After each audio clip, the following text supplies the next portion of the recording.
It's another beautiful sunny day here in Wicklow, and I wanted to show you another massive problem that our woodlands are facing, and that is this stuff. So all of this green that you can see behind me, you might be thinking that's a nice lush Irish countryside, but this is cherry laurel, and you may have heard of rhododendron, which is very similar and causes basically the same issue.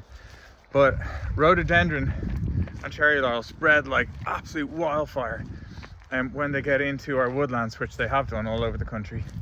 And if you can see in here, just like the Sitka I mentioned before, they spread very quickly and absolutely no light gets in under them. Not only that, but all the limbs reach out diagonally and crisscross across each other, so it's very hard for any native trees or anything to grow up vertically. You can see how dense that is, and this is all the way along in here and spreads and spreads and spreads and spreads, and it is so difficult to deal with. But there are two ways to deal with it. One, with a huge amount of volunteers, you can get in and manually cut it back with saws. Obviously it's really labor intensive. You can see attempts have been made to do it here. You can see where this limb's been cut. The other way to do it is poisoning, and unfortunately obviously that has its own impact in the environment, but where needs must, it has to be done.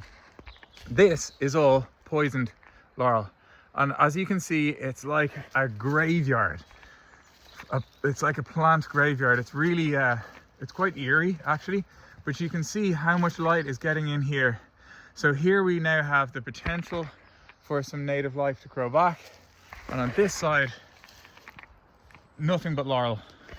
So obviously things have to be weighed up. There's pros and cons to poisoning, but either way, no life is growing in there and there's potential for life on this side, and that's what it's all about. So that's cherry laurel.